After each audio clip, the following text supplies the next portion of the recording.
Quizá os sorprenda mi presencia en este lugar, pero no permitáis que lo inesperado os confunda. Yo, Mercurio, mensajero de Júpiter y dios protector del comercio, me siento perfectamente cómodo en este rincón de la antigua colonia romana de Valencia. Debéis saber que este lugar alberga sentimientos religiosos acumulados durante siglos.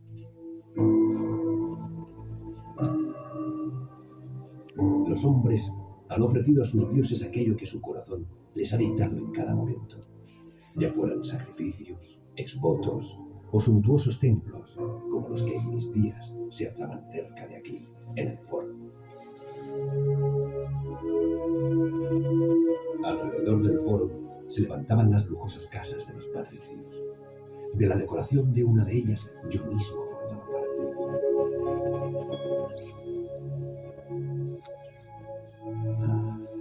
Esta fue sin duda mi mejor época, aunque debía disputarme con otros dioses el fervor de los humanos. Porque el panteón romano no paraba de crecer, incluso con divinidades traídas de otras partes del mundo, hasta albergar una miríada de dioses, semidioses, divinidades locales y domésticas, héroes, semihéroes, ninfas y musas.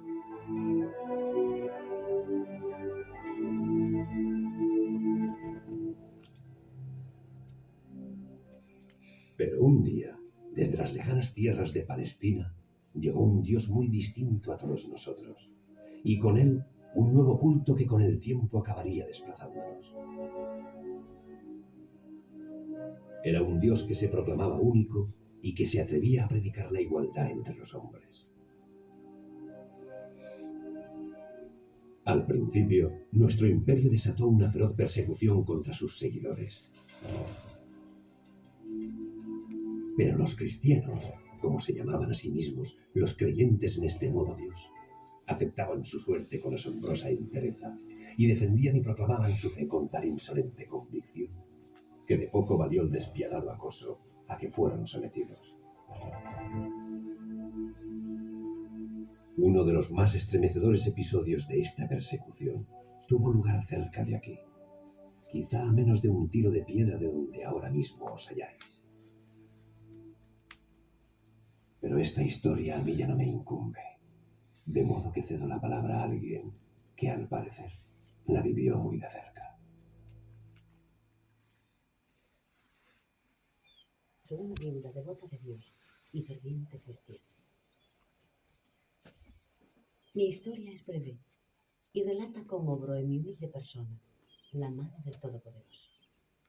Porque fue él quien en sueños me reveló el lugar donde se encontraba el cuerpo de Vicente, 3 días después de que lo hubieran arrojado al mar. Nadie duda de que se trata de una historia milagrosa, tan milagrosa como fue la entereza con la que el joven Vicente sufrió martirio a manos de Daciano. Corría el invierno del año 304 después del nacimiento de nuestro Salvador. En Caesar Augusta, como en todo el imperio, los gobernadores habían recibido órdenes del emperador Diocleciano de perseguirnos hasta exterminar nuestra fe. Es Zaragoza, será Augusta. Fue en medio de esta adversidad cuando el obispo Valero y su diácono Vicente se vieron prendidos y deportados a Valencia.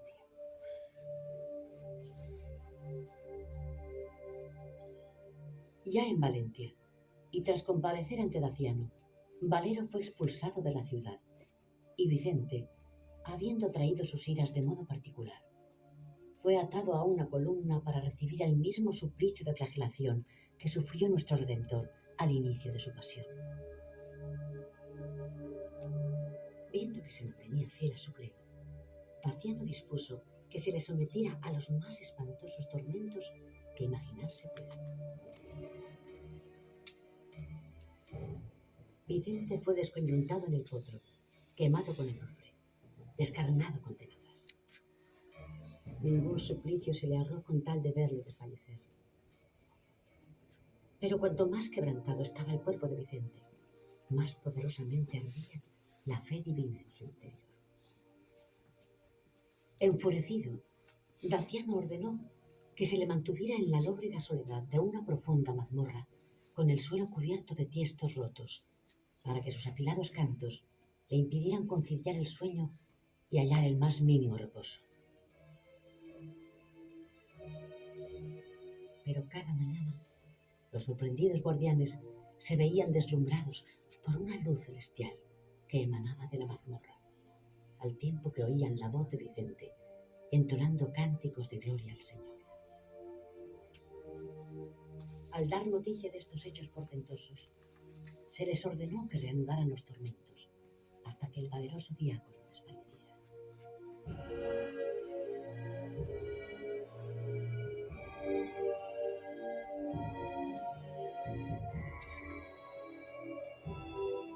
Pero todo fue en vano. Vio Daciano que cuanto más le hiriera, más humillante sería su propia derrota, y ordenó que se trasladara su maltrecho cuerpo a un mullido lecho de flores, para que cuando expirase, su apacible muerte le privara, si no a los ojos de Dios, sí a los de los hombres, de la máxima gracia a la que puede aspirar un cristiano, la palma del martirio. Pero Dios acudió en su ayuda, llamándole a su lado justo en el instante en que se iba a cumplir el maligno plan.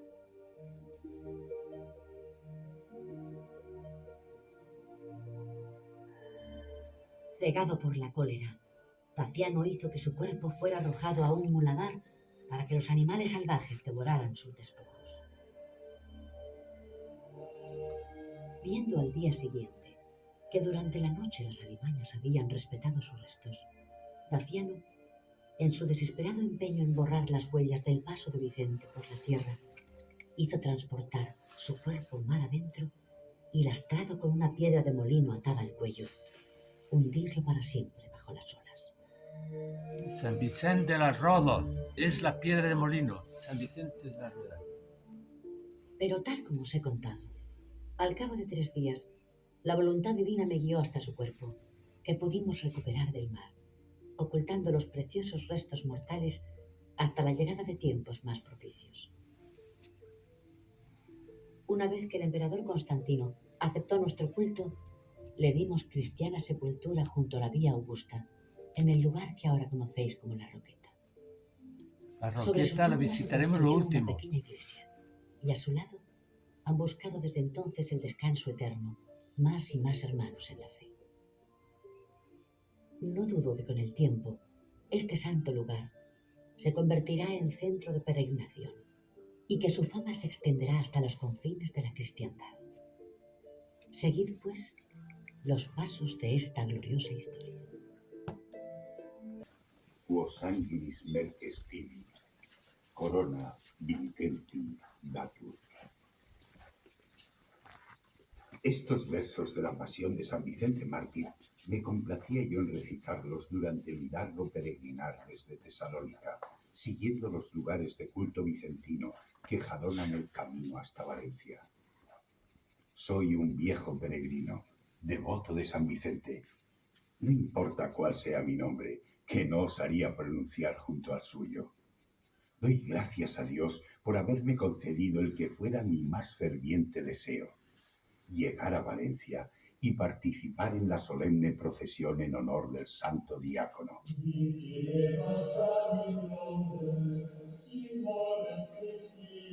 El día 21 de enero, vigilia de San Vicente, asistí al oficio vespertino que se celebraba en la catedral. Al amanecer del día siguiente, partimos en procesión hacia el santuario de la Roqueta, donde estuvo enterrado el mártir durante más de 2 siglos. Al oír el tañido de las campanas del santuario, se despertó dentro de mí tal ansia por llegar, que apenas si pude acompasar mi marcha. Ya en el recinto sagrado, al sentir el olor a incienso y cera que se expandía por doquier, allí, entre la fervorosa multitud, fue tanta mi emoción que no pude contener las lágrimas. Ya atardecía cuando regresamos al conjunto episcopal del que habíamos partido por la mañana y cuya imponente visión me impresionó desde el primer momento. Ya que el tiempo lo ha maltratado gravemente, Permitidme que os lo describa. El baptisterio, donde los hombres espían el pecado original. Su amplio camposanto, con las sepulturas que guardan los restos de cristianos notables en espera del juicio final. Más allá, las iglesias que se han ido erigiendo con el paso de los años. Y por fin, la catedral. La primera catedral. De todo ello, se puede apreciar en esta cripta una parte de la cabecera de la catedral que podéis ver al fondo. Tumbas monumentales de la necrópolis y una de las dos capillas que flanqueaban la catedral a la que pertenecen los muros que se alzan ante vuestros ojos. Aunque al final de la visita podréis entrar en ella, permitidme ahora que os invite a recorrer su interior con la mirada, a fin de que vuestros ojos la perciban tal como yo la vi.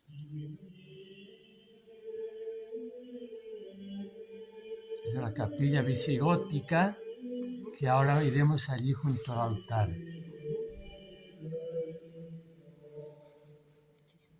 Está detrás de lo que estamos viendo.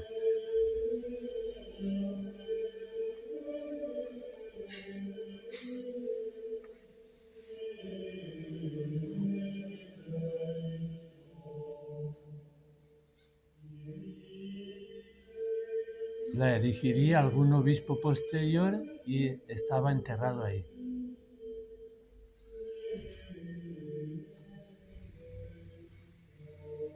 Desde Valencia se irradió el culto a San Vicente a todo el orbe cristiano.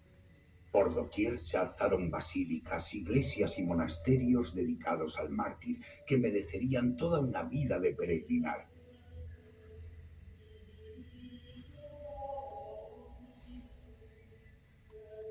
Pero me doy por satisfecho que mi largo peregrinaje me trajera hasta Valencia, la afortunada ciudad en que sufrió martirio nuestro venerado santo, cuya memoria guarde nuestro Señor por los siglos de los siglos. Id con Dios.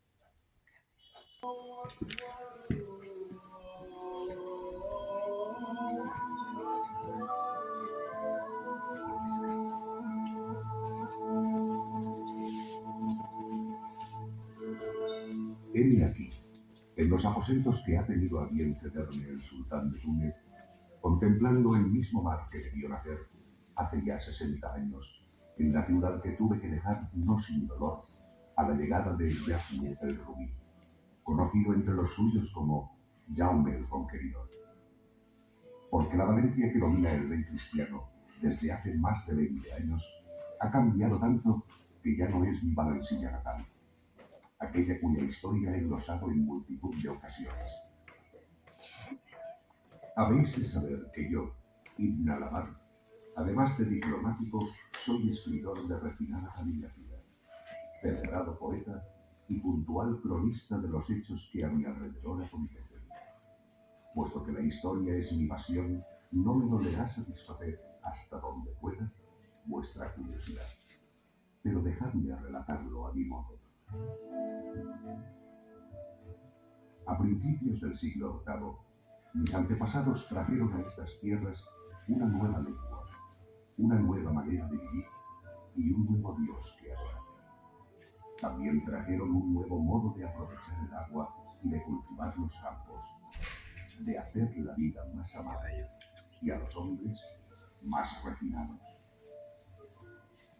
Durante siglos, las gentes de esta región prosperaron, manteniendo una paz razonable entre ellos, sin preocuparles en exceso qué Dios adoraban sus vecinos.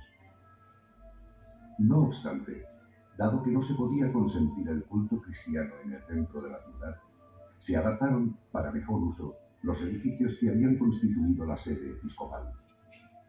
Y en el mismo lugar, con el tiempo, se alzaron el alcázar y la mezquita mayor.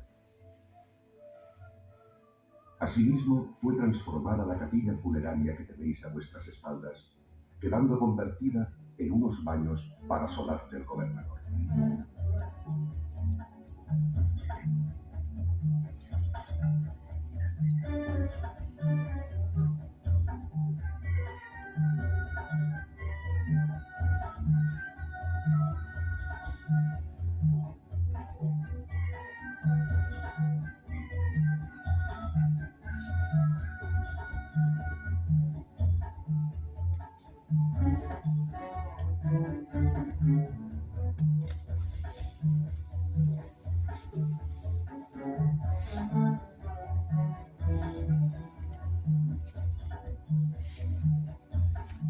Así quedó transformado el edificio que los cristianos afirman que estuvo ligado a la memoria de su santo Vicente. También afirman que su cuerpo estuvo enterrado en la catedral de la ciudad durante siglos, siendo ocultado a nuestra llegada. Este rumor debió extenderse por toda la cristiandad, ya que al poco tiempo vinieron unos monjes galos dispuestos a recuperar sus restos. Cuentan también que más tarde un legendario obispo peregrino partió desde Valencia hacia Tierra Santa, llevándose con él un brazo del mártir. Esto es todo lo que puedo contaros, aunque a mi entender, estos relatos no pasan de meras habladurías propagadas por los zafios intereses de quienes las pergeñaron. Pues sé que otras ciudades cristianas se disputan también la posesión de los restos del santo. Pero ahora, para mí, todo ha quedado atrás. A su llegada, Jaime I ha desmantelado nuestros lugares de culto, y donde se alzaba nuestra mezquita, se está construyendo una catedral mayor aún que la que hubo 7 siglos atrás.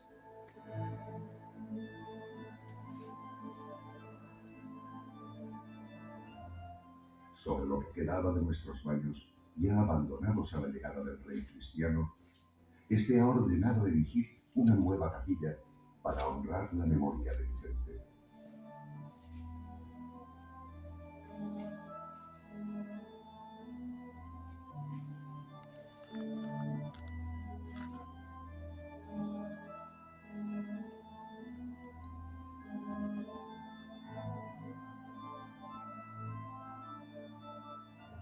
También se han levantado monumentos en honor del mártir en todos aquellos lugares ligados a su memoria, como en La Roqueta, donde se ha construido una basílica, un monasterio y un hospital. Como cronista, sé que la historia seguirá su inexorable curso y me entristece imaginar que de la cultura de Al-Ándalus quedará poco más que algunos vestigios materiales. Pero mis sentimientos no importan, porque son los de un vencido. Lo único cierto es que ahora que Valencia vuelve a estar en manos cristianas, la fama de vuestro santo no hará sino crecer y extenderse. La ciudad de Valencia conserva viva la memoria de su santo patrón en diferentes lugares que la tradición popular ha asociado con su martirio. Un claro ejemplo es la columna que se conserva en la iglesia de Santa Mónica, a la que, según esta tradición, el santo fue atado a su llegada a Valencia. La cárcel de la calle del Mar y la de la plaza de la Almoina, donde nos encontramos, y cuyo interior visitaremos a continuación. La parroquia de San Vicente Mártir, levantada en época medieval en el muladar donde fue arrojado el cuerpo del santo. Y el conjunto de San Vicente de la Roqueta, donde reposaron sus restos. Las excavaciones arqueológicas realizadas en algunos de estos lugares han permitido vislumbrar un trasfondo histórico a esta tradición. Además de los lugares vicentinos, los valencianos han levantado imágenes de su patrón en diferentes enclaves emblemáticos de la ciudad y continúan celebrando la procesión en su memoria cada 22 de enero.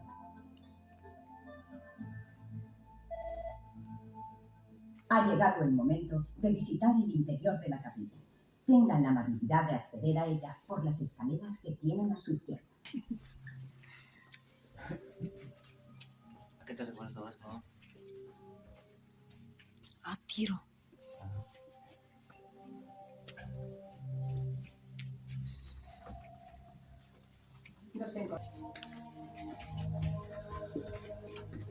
La entrada original a la capilla, que no se corresponde con el acceso actual, estaba situada a sus espaldas, comunicando directamente con la catedral. Nos encontramos, pues, en lo que fueron los pies del edificio. A ambos lados, 4 arcosolios, que en su día pudieron albergar los sarcófagos de los obispos de la diócesis. Frente a nosotros, 2 canceles delimitan el espacio reservado a los fieles. En el centro del crucero se encuentra la tumba de un obispo de la Iglesia Valentina, en cuya memoria se levantó esta capilla funeraria. Se ve ahí. Los restos hallados dentro de la sepultura pertenecen a un varón cuya función se ha datado en torno a la mitad del siglo VI. Fue primeramente enterrado en contacto con la tierra, antes de que sus restos fueran trasladados a esta sepultura y colocados en la posición que se puede observar. Más allá, una segunda línea de canceles separa el crucero de la zona del altar, espacio reservado al oficial personaje aquí enterrado. Con la llegada de los árabes, la capilla fue transformada en unos baños palatinos. Ocupaba lo que había sido el crucero de la iglesia. Otro tabique aislaba a esta de la sala fría y del vestíbulo, situados en lo que... Estos baños funcionaban de forma similar a las saunas actuales. El piso de la sala caliente era mojado frecuentemente para obtener vapor de agua. Había otras pilas de agua para refrescarse y bancos de madera donde reposar plácidamente, alternándose hombres y mujeres según la hora del día. Estuvieron en funcionamiento libre. A finales del siglo XIV, sobre el brazo que quedó en pie del edificio visigodo, se levantó una capilla en honor del santo, que no es otra que la que está sobre la cripta donde nos encontramos, a la que se accedía a través del arco gótico que pueden ver a su izquierda. Esta capilla es conocida como una de las cárceles en que estuvo preso San Vicente, siguiendo la tradición recogida en el siglo XV por otro famoso santo valenciano, San Vicente Ferrer, en uno de sus sermones.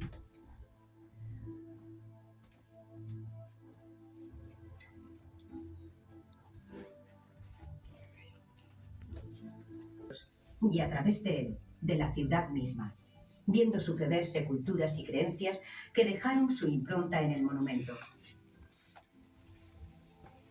Probablemente, gracias a ello, hoy podemos gozar de la contemplación de uno de los mejores testimonios de la Valencia del pasado.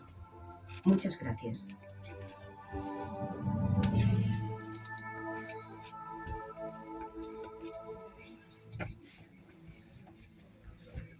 Pues en un lugar tan importante que hemos sido introducidos de maravilla, vamos a tener nuestros hermanos delante de este santo altar, venerable